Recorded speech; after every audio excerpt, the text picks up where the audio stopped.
Selamat siang, Bu. Saya Marvin Ahanta Sembiring dengan NIM 31S2 30016. Di sini saya akan menjelaskan atau mempresentasikan aliran laminar pada sirkular tube.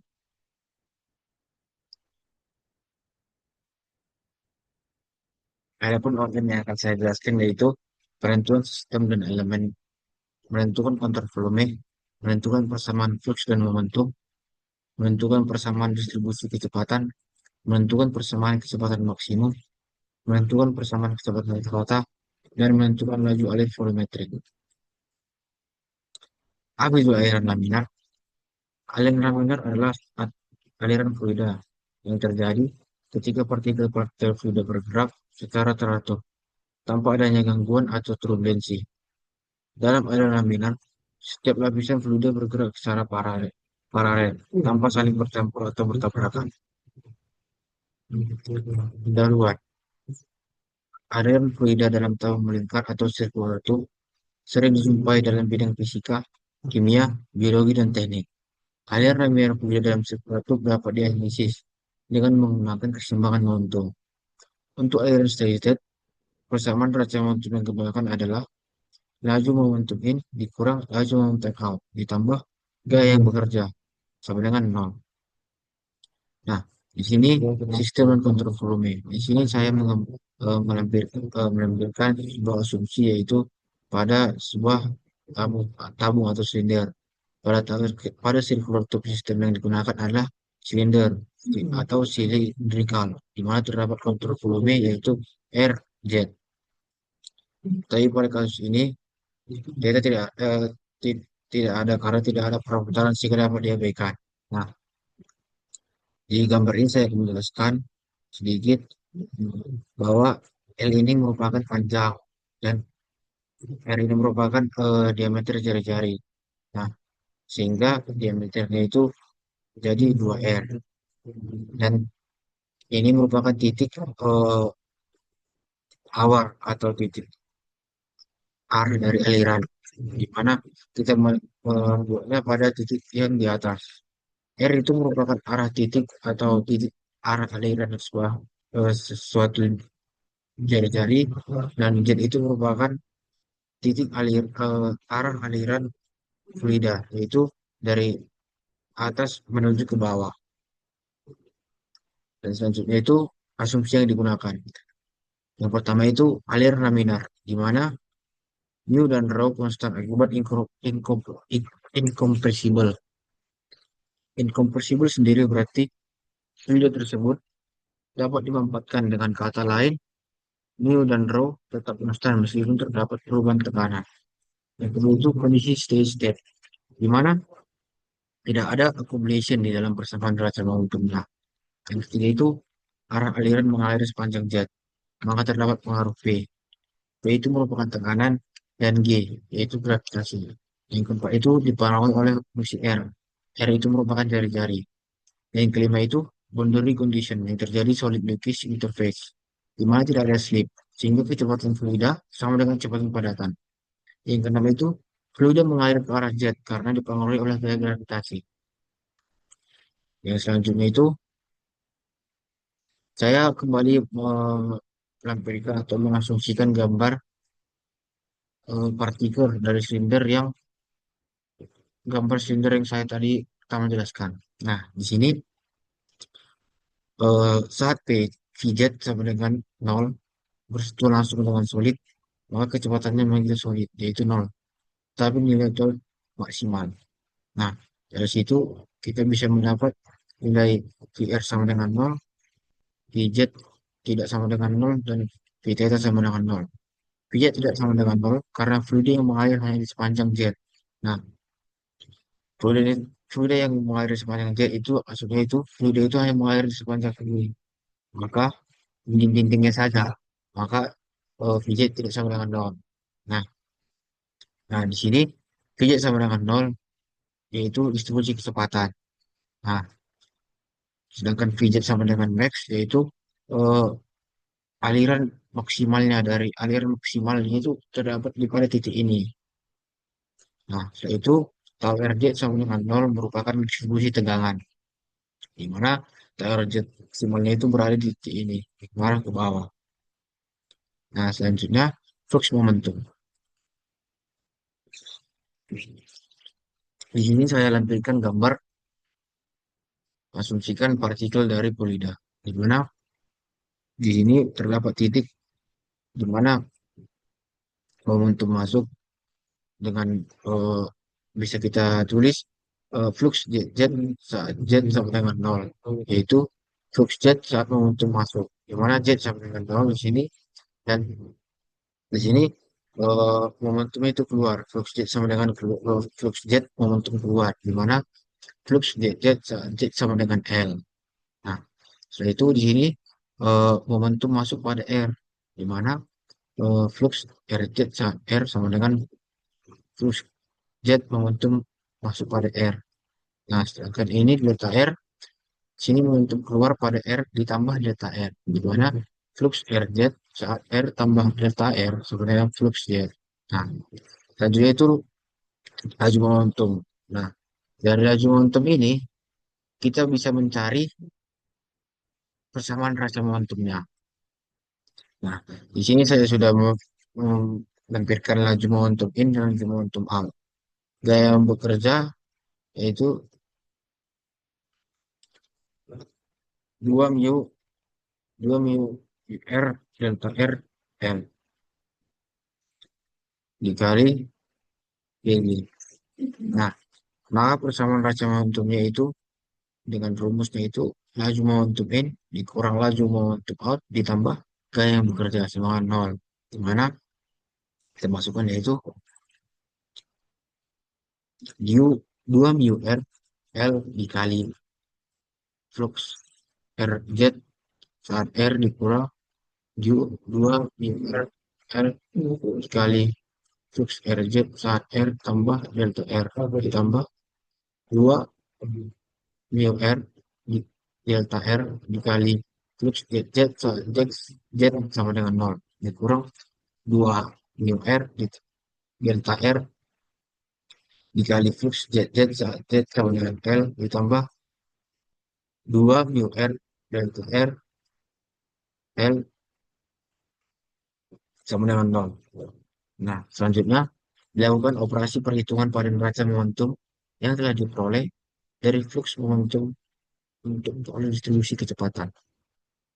Nah, eh, persamaan yang di sini tadi kita bagikan dengan 2 mu delta R R. Nah, maka dapat kita tuliskan hasilnya sebagai berikut. Nah, selanjutnya dilimitkan. Nah, setelah itu, setelah dapat nilainya dan kita selanjutnya evaluasi komponen dan berdasarkan appendix hukum Newton Law of Viscositas. Nah, yang silindrikal R, Q, dan Z. Nah, di sini bisa kita melihat eh,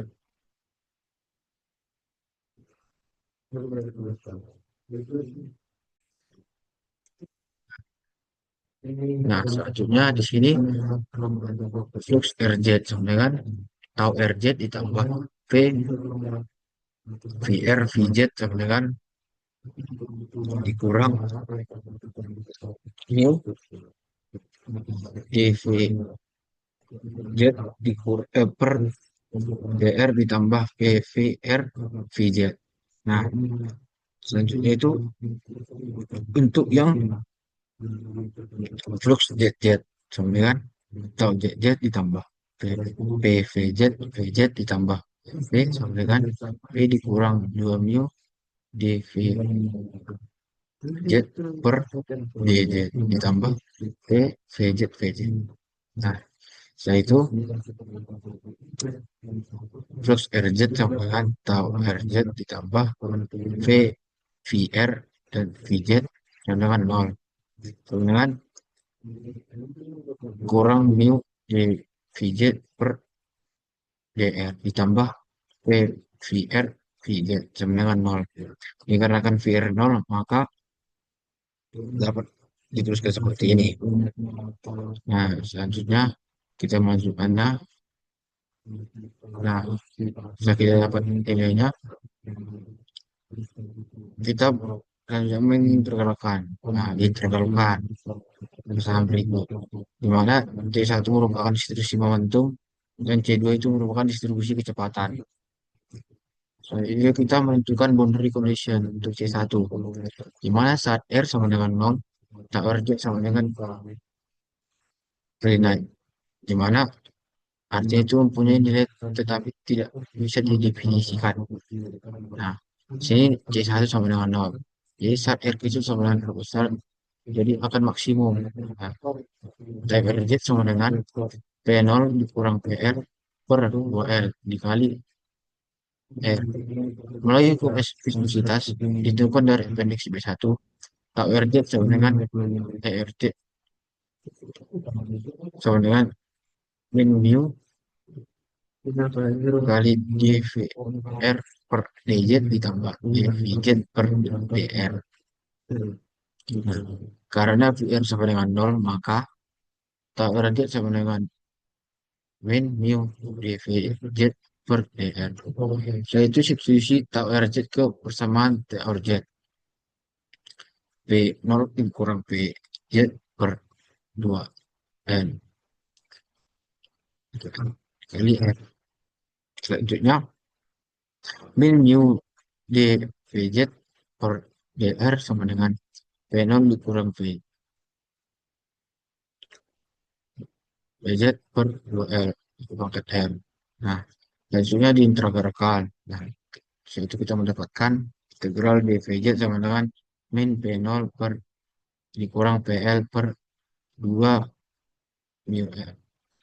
2 mu L dikali integral R dikali dr. Vz sama dengan kurang P0 kurang PL per 2 mu L dikali R pangkat 2 per 2 ditambah C2. Nah, saat boundary condition R kecil sama dengan R besar, maka VZ sama dengan 0. Nah, di sini saya melampirkan nilai dari VZ, nilai 0, nilai C2, nilai VZ, nilai VZ, dan di sini saya menjumlahkan dan menurunkannya. Yaitu dari persamaan VZ yang di samping dapat digunakan untuk mencari kecepatan maksimum. Nah, selanjutnya persamaan kecepatan maksimum, di mana R sama dengan 0, Vmax, R sama dengan R, SAR, dan V sama dengan 0. Kecepatan maksimum yaitu VZ max sama dengan R sama dengan 0. VZ max, ya VZ max eh, yang sama artinya dengan R sama dengan 0. Maka VZ max sama dengan P0 dikurang PL per mu L dikurang 1 kurang R2 per R2. Nah, selanjutnya di sini kita bisa mencari kecepatan rata-rata. Kecepatan rata-rata diperoleh dengan membagi laju aliran volumetrik total dengan luas penampang. Nah, setelah itu kita mensubstitusi kembali ke C2 ke persamaan VZ. Nah, setelah itu persamaan tersebut kita integralkan secara terpisah. Setelah kita mengintegralkan persamaan tersebut secara terpisah, seperti yang saya lakukan ini, kecepatan rata-rata kita peroleh yaitu 1/2 kali Vmax. Nah, setelah itu laju alur volumetrik, di mana laju alur massa adalah hasil kali luas penampang dan kecepatan rata-rata. Di mana laju alur volumetrik itu Q sama dengan luas dikali VZ mu R mu R pangkat 2 kali PO kurang PL per 8 mu L kali R pangkat 2. Kemudian mu R pangkat 4 sama dengan mu R pangkat 4 dikali P0 dikurang PL per 8 mu L. Setelah itu selanjutnya neraca kerangka momentum, di mana merupakan langkah penyelesaian kasus. Pertama, kita identifikasi variabel ruangan yang terkait beserta komponen kecepatan yang tidak boleh diabaikan. Gambarkan raca momentum untuk suatu elemen kerangka atau sel tipis yang relevan dengan variabel luang.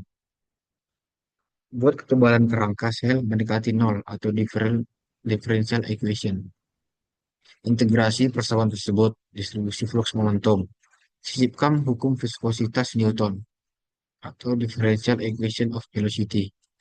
Integrasi persamaan tersebut atau distribusi kecepatan dan gunakan hasil tersebut untuk menentukan kecepatan maksimum, rata-rata, dan gaya pada permukaan padatan. Sekian hasil penjelasan saya atau presentasi saya.